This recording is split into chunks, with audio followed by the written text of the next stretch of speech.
in your warrior phase, you said you had losses. Do you have any stories of what those losses might be? So in my warrior phase, I didn't know it, but looking back, I was really fierce.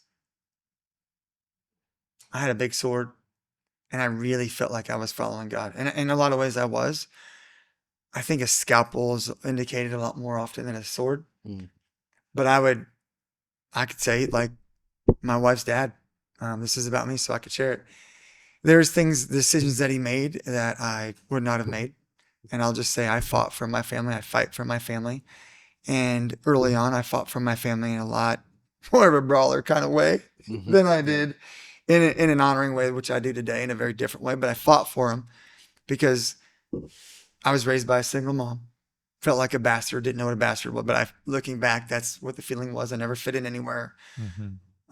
Try to prove myself. Always felt like at the outside of situations.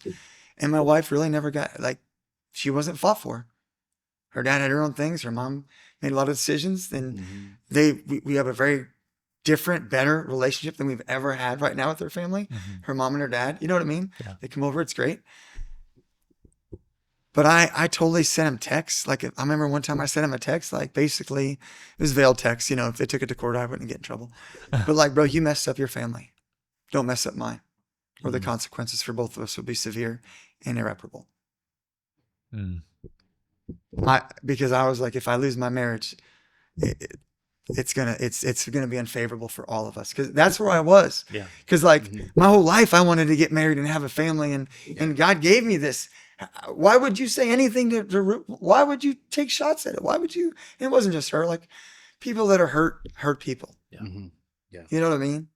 And we have a great relationship now, is you know what I mean, with her dad and her mom and people in her family.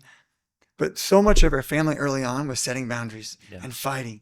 And then Tanda, when we got married, I thought, why would you not want to change?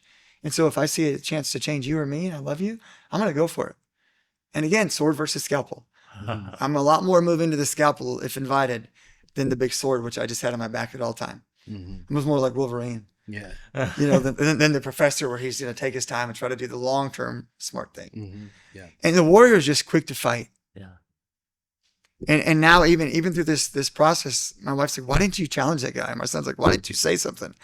And I was like, play that scenario out. What good outcome is there? Yeah. Because my son's seen me apologize. Everybody has. If you're around me at all, if I mess up, I can't apologize fast enough to clear the ledger. Life's hard enough without baggage. Yeah. That's my fault, right? And so I just needed to ask for forgiveness. But he saw a lot of things that, you know. I remember one time we were in a restaurant. We were the only people in the restaurant, and they took 30 minutes. I was like, hey, man, I said, I've asked you a few times. In 5 minutes, we have to go. He's like, I said, we've been here for this much time. I've asked you. There's nobody here. I'm not sure what's going on. He's like, well, we'll put it in the to-go box. I said, I'm sorry, you misunderstand me. If I don't have it like here ready to go, I'm leaving. I don't want a to-go box. And he's just a jerk. And so we got an exchange of words. I didn't cuss or anything. But I was unkind. He said something. I said, how about you do your job and the situation never happens and everybody's happy? So if you do that, then we'll be great. And my son's like, Dad, you know, that's not a really good way to talk to people, is it? I said, you know what? You're right. So the guy came back and I said, hey, man, I'm a Christian and I'm sorry for the way I approached that. Will you forgive me? He's like, oh, yeah, I totally messed up in this. I said, well, I appreciate that, man. I'm sorry. And I left him a bigger tip. My son's like, it's actually a really good business strategy to be mean to Christians. Because you left him like a way bigger tip than you would have, and you know. Yeah. And so I think the warrior is prone to do what's natural for them, whether it's run away, you know, in that phase, whether it's be passive and check out video games, which is a generation, which again, I don't have problems with video games or social media, as long as it's serving you and your purposes and your family and those you love. Yeah. I'm all in. Play them, have a great time, watch it, do it. There's great videos out there. What is the difference between, like, what's the line for someone that maybe is towing that line and doesn't have the awareness? When is it all of a sudden you serving it? I think when the cost, when it takes you outside of your zone of fidelity with Christ, when you start hurting people, when you're prioritizing the game time, the social media, when you're feeling yourself getting depressed or anxious. So like when somebody comes in with anxiety or depression, I'm really curious about all their social media and all their technology and what they're looking at, what they're feeding, because it creates so much angst inside of us. Yeah. Or it can create hope and inspiration depending on what you're looking at, right? Yeah. Like I totally recommend people have playlists and things like that. Another thing is having people in your, I cannot say enough about this. I'm the kind of person that, and I feel like all of us do, but I feel like some of us need it more. I always need somebody that's my balance in my life. Mm-hmm. Like I have the guy I'm meeting with now, I call him St. Richard Milligan. He's my guy in this. And I've had tons of people throughout the years and we're still friends, but they're seasonal, right? And I needed something a lot more intense. And so Richard serves his family unbelievably. Like, that's why I call him St. Richard and Jess. He's not perfect. Nobody's perfect. Everybody makes mistakes. He's got his own issues. But the thing that he does, super hardcore, and he lives it out, is he calls me to serve my family in ways that make me want to fight people. Like, something happened with Tanda and we got in an argument, and he goes, he listens a little bit. And I think you should always validate people's suffering. Yeah. People mess this up. Man, that's so hard, brother. And validate it for some time. And then he says, how fast can we get back to zero on your ledger? After, the negative thoughts in my head come, pass by of all the things I want to say. I'm like, bro, that's a great goal. I'm going to have to get back to you because it's going to be a fight to get there. Yeah. To not stack the negatives, but stack the positives. Stack what the good things are. Notice those things. I told my son, he was having a hard time, and he's 17. A lot of kids struggle with things. And I said, you'll find yourself to be way less insecure. When people talk, you look for what's right when they're talking. When you see somebody in the way they dress, when you look at their drip or whatever you want to say that's cool now, what do they have on that you can call out that's cool? What about their hair? What about what they said? What about what they like? Find things that are right in proximity, and you'll live a much more right, healthy life. Yeah. But the one thing the warrior and the cowboy don't typically have down well is boundaries. Where do I stop? Where do you start? What's my issues? What am I being triggered in? What is yours? I look back, my very Ephraim Cooksey, I'll tell you, he said something. We were talking, and he said, man, you remember we were in your life group? I said, yeah. And he's like, and I said, why'd you guys leave? He said, man, I think it has something to do with, it could be a lot of things. I think it has something to do with this. My wife is talking, and she's really good at communicating. They're not married anymore, but she's really good at communicating. And she was talking, and she interrupted you like, I don't know, 5 or 6 times in a row. And you're like, just let me finish. And I said, that's a warrior. That's the warrior phase of tactfulness. I would do it very differently today. Yeah. I would not do that. Yeah. If you ever watch this, forgive me for that, because I wouldn't do that today. Yeah. And that's the warrior phase. It's reactionary based upon what I'm experiencing. And you look at a lot of warriors, they'll get into fights that will cost the king and the army and the nation the battle. You see this in all the movies we watch, right? Oh, yeah. The guy runs in because somebody provokes him too much. Troy, he went and fought the guy on the outside of the wall, and they could have shot him and killed him with an arrow, but he fights him one-on-one because something about his pride is something was called out, and his whole city fell because of it. And so I think for the phases, man, especially the cowboy, get to know who you are, have fun, make a lot of mistakes. That's your time to do it. The costs are much lower. Yeah. I mean, everybody can make a bad decision that affects your life in any season. But man, being cold because you didn't take your jacket as a cowboy, going on a trip and bringing a duffel bag and forgetting your toothbrush and a pillow, your neck's going to be like this, but you're, 18 years old, and you can cut yourself and watch yourself bleed because you heal so fast. And you're just in a different phase. You have different energy. Yeah. And so, man, make a lot of mistakes trying to do things well. Just don't let them stick. Do you have a scale of where people are at? Risk taking. Like, is there a point that you're like, no, that risk isn't worth it? I think you always do the ROI, return on your investment. And if the cost is worth I just think in these terms, is the cost worth the investment? Is the cost. So my son, going in the woods right now, I don't think the cost is worth the investment without tick spray. I think it's a bad move. When I was a kid, before they had Lyme disease and it would make you not be able to eat red meat and all the crazy things that are happening. Yeah, go in without. I think you evaluate the cost. Like, I think going up to him doing a skit and looking stupid because that's not his jam. That's a low cost. You're going to get over that. People are going to make fun of you. Have fun. Having sex before marriage. That's a high cost. Talking to a girl that you're super nervous to talk to, man, do it. Yeah. See what happens. Yeah. But when you talk to the girl, if I were to see a later stage cowboy and an early stage warrior, I'd say, see what you can do to bless her in that conversation. Find things about her that you can call up, not her breasts or her butt or anything like that.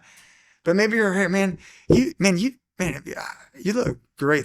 That's an amazing outfit. Or you speak so well. Like when I talk to you, I feel so comfortable and relaxed. Like I've known you for a long time. Yeah. I mean, I don't want to get too much, for these kids to get too good at stuff, but we'll save that for a dating podcast. Yeah, we'll save that for a dating podcast because there's a lot to it. Yeah. But I think you look at the cost it's going to have if it goes south. Like swimming in it, like the things I did as a kid, I didn't know the cost. And so I swam with alligators. It's so dumb.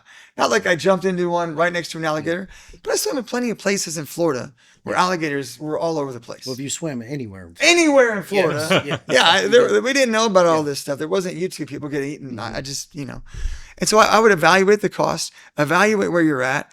And then here's the other thing. If you are being fathered or if you grab a hold of this and you're in the later cowboy and the warrior phase, realize it is your thing to fight battles and to fail. Like this is your season to do it. If you're in college, take things that are outside your zone that you might like. Yeah. Don't take the easiest thing to get to. That's one of the things I regret in my career is I was so poor starting out that I only did the free lunches. I did the stuff that if I speak, then I get a little bit of, I get to get free CEUs. I would totally put stuff on. Like I love Dave Ramsey. We are debt free except for our business building. And so I believe in that.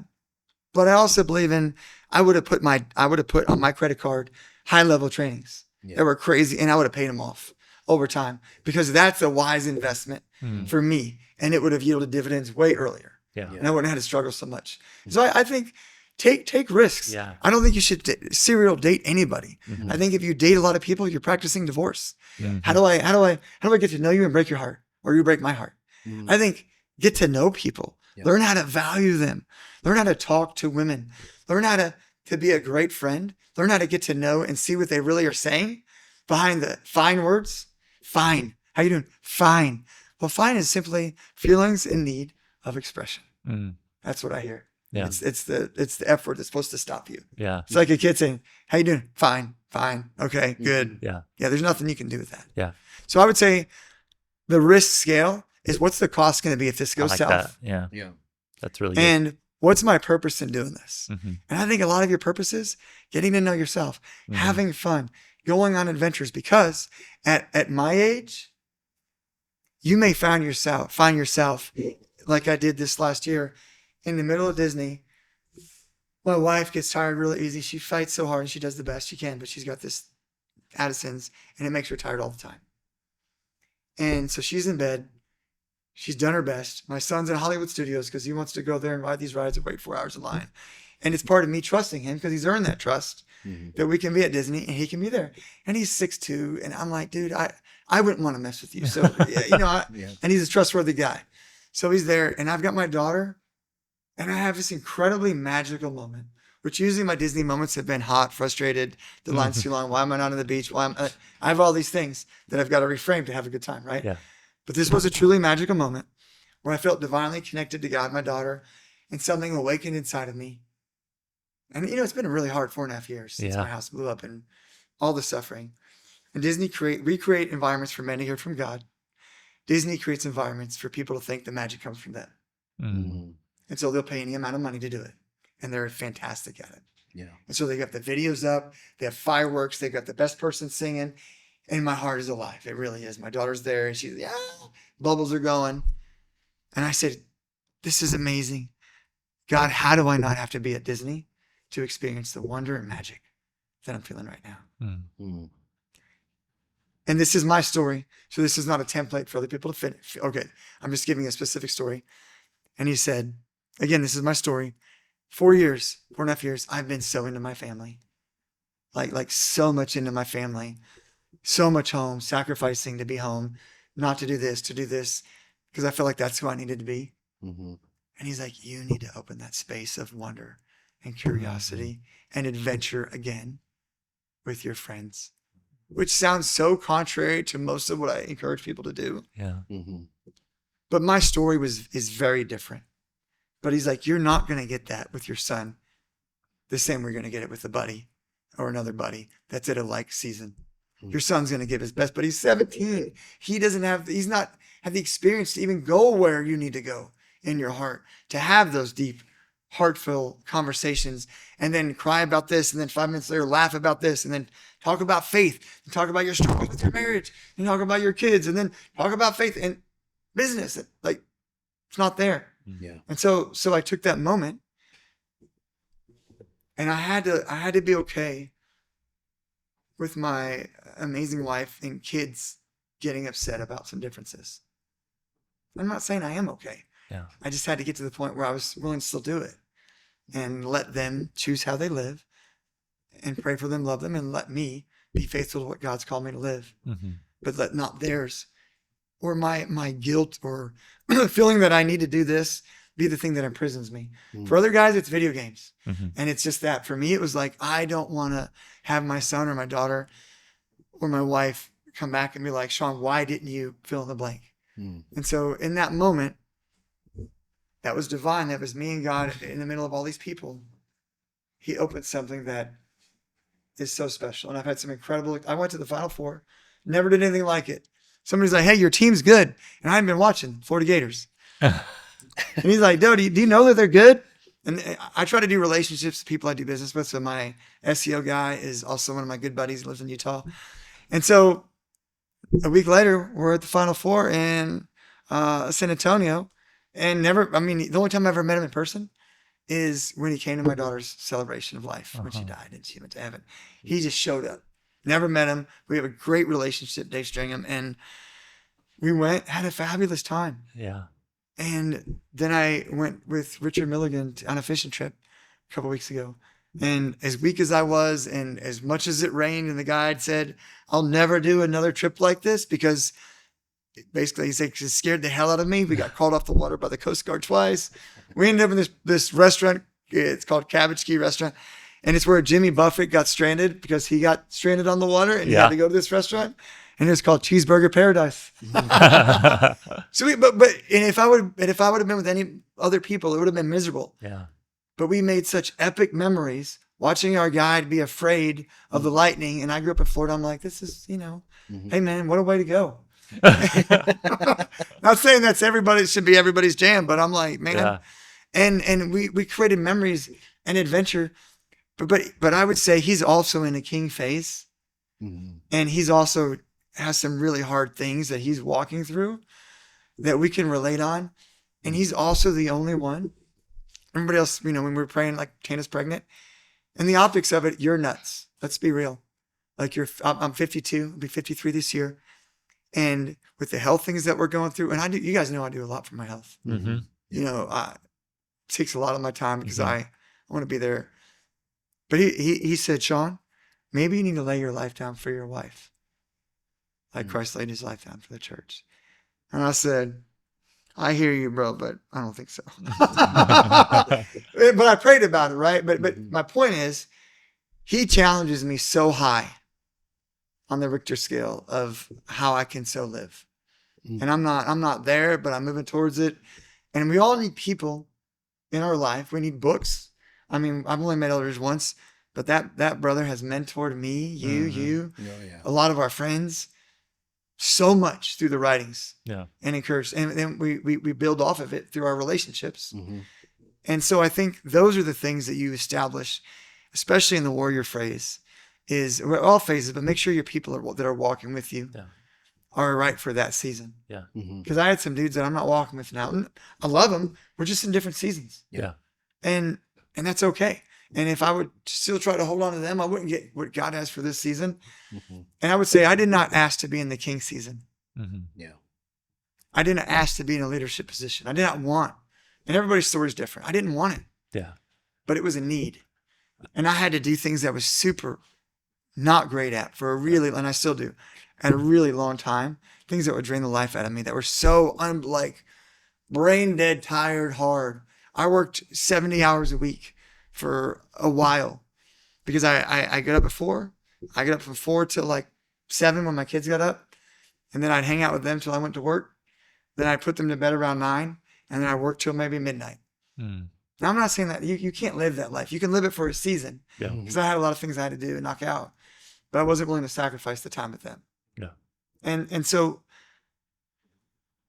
in so many seasons of life, we get caught in this. This is so hard. It's wrong. I get caught in that a lot. I so want some of the preachers that preach only the gospel that's good and not the suffering part and the discipline part. And I'm choosing to die to self part. I want this gospel to be good. It's just not true. It's just not the whole Bible. Yeah. And it's just not true experientially. That every time you pray and you ask God to heal somebody you love, that's an awesome person. They don't get healed every time. What's up with that? Yeah. And so I was at this thing this weekend, and there's a lot of things said that were good. I talked about covenant relationships, but the thing that stuck out to me more than anything was we all know the story Nehemiah, and he had a posh life, but his people were in bondage. He took the purpose of God that God put in his heart, and he left the posh. And he wasn't a king, by the way. Let's be clear. He wasn't a king. He had one role. Try not to die because somebody's trying to poison the king. That was his role. To now this dude's running the city. He's on the chopping block, like all these things, and they have to carry a hammer and a sword. I'd say a sword is my right hand, and a hammer all the time. And I would say I was struggling with, and I still do. This doesn't feel like you guys know I go through a lot of stuff, and I fight, and I seek the Lord, and I believe God can change lives if you don't quit through suffering. And it can be rich and it can be gold. And just so everybody knows, I got a beach house and it's nice. And it's going to have a lot of guest rooms. So let me know when we get to heaven if you guys want to roll on by.